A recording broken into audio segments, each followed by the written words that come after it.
Personal life में इंसान को क्या सजाएं मिलती हैं गुनाहों की वजह से।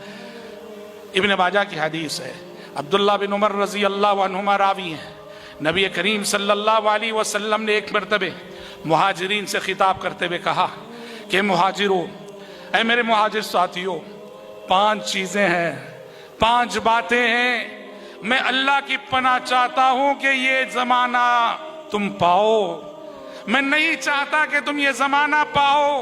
कहा कैसा जमाना, क्या 5 बातें हैं? आपने फरमाया नबी करीम सल्लल्लाहु अलैहि वसल्लम ने, जिस कौम में भी जिना आम हो जाए, हत्ता युलिनु बिहा, यहां तक कि वो जिना का कल्चर आम हो जाए और बरसरे आम ये सब होने लगे। प्यारे नबी सल्लल्लाहु अलैहि वसल्लम ने कहा अल्लाह रब्बुल इज्जत ऐसी कौम पर प्लेग और ताउन जैसे अमराज मुसल्लत करेगा। वल औजा अल्लती लम तकुन फी अस्लाफिहिम, जिना का कल्चर जिस समाज और सोसाइटी में फैलेगा, अल्लाह उस सोसाइटी पर ऐसी ऐसी बीमारियां मुसल्लत करेगा जो बीमारियां हिस्ट्री में कभी नहीं देखी गई। हाँ, कोविड-19 से हम सब गुजर के आए हैं। कोविड-19 के सिलसिले में तज्जिया जो भी हो, इसमें 2 राय नहीं हो सकती। ये अल्लाह रब्बुल आलमीन की बहुत बड़ी निशानी थी, अल्लाह रब्बुल आलमीन की जानिब से हम गाफिल इंसानों के लिए बहुत बड़ी तंबीह थी। गुज़िश्ता नस्लों ने, हमारे आबा व अजदाद ने शायद इस हलाकत खेज तबाही और क़ियामत का कभी तसव्वुर भी नहीं किया था जो क़ियामत के वक्त से पहले हमने कोविड की शक्ल में देखी थी। आपने कहा सोसाइटी में जब ज़िना का कल्चर फैलेगा, अल्लाह उस सोसाइटी पर बड़ी बड़ी बीमारियां, जो बीमारियां के कभी हिस्ट्री में नहीं देखी गई, तारीख में नहीं देखी गई, ऐसी बीमारियां अल्लाह मुसल्लत करेगा।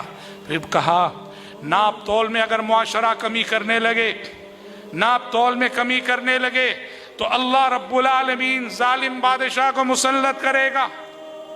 नाप तोल में कमी करना, दूसरों का हक मारना, जिसे शरीयत ने तत्फीफ के लफ्ज से ताबीर किया है, वैलुल लिल मुतफ्फिफीन अल्लज़ीना इज़ा इक्तालू अलन नासी यस्तौफून।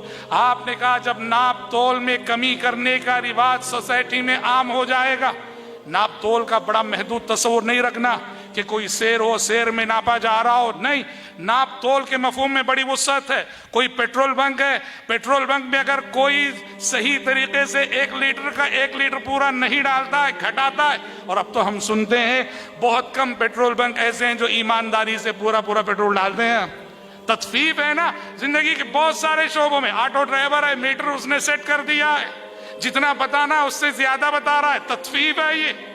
प्यारे नबी ने कहा जिस मुआशरे में नाप तोल में कमी करने का रिवाज आम हो जाए, उस मुआशरे को सजा देगा अल्लाह जालिम हुक्मरानों और जालिम बादशाहों को मुसल्लत करके। फिर आपने कहा तीसरी बात, मुआशरे के अमीर, मुआशरे के सरमायादार, मुआशरे के मालदार अगर ये अपने माल की ज़कात ना निकालें, अपने माल की ज़कात ना निकालें, तो फिर अल्लाह तबारक व तआला आसमान से बारिशों को रोक लेगा।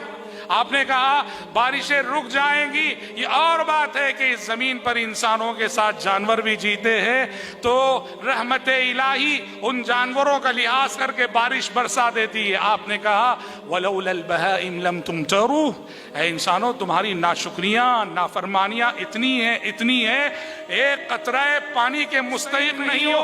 इस जमीन पर अगर जानवर और चौपाए न होते तो शायद आसमान से तुम पर कभी बारिशें ना होती, बारिशें रुक जाती। चौथी चीज आप सल्लल्लाहु अलैहि वसल्लम ने फरमाया कि जब लोग अल्लाह और उसके रसूल से किए हुए अहदो पैमान को भुला देंगे तो अल्लाह दुश्मनों को मुसल्लत कर देगा, जो दुश्मन के मुसलमानों की मिल्कियत की चीजें उससे छीन लेगा। आप देखते जाओ, जो कुछ बातें प्रैक्टिकल अपनी लाइफ में हम देख रहे हैं, ये कोई ख्याली बात नहीं। प्यारे नबी ने सजा के तौर पे जो बातें जिक्र की हैं, वल्लाहिल अज़ीम ये सब हमारी आंखों के सामने मंजर बनकर मौजूद है। और 5वीं बात आप सल्लल्लाहु अलैहि वसल्लम ने बताई कि मुस्लिम हुक्मरान अगर अल्लाह की किताब और नबी की सुन्नत शरीयत को हकम ना बनाएंगे, शरीयत की रोशनी में हुकूमत नहीं करेंगे, तो अल्लाह उन्हें आपस में लड़ा देगा, आपस में उलझा के रख देगा। अलगर्ज एक सिलसिला है उन सजाओं का, जो सजाएं कि प्यारे नबी सल्लल्लाहु अलैहि वसल्लम ने इज्तिमाई सजा के तौर पे जिक्र किया है कि जो पूरे समाज और पूरी सोसाइटी को जो सजाएं मिला कर दी।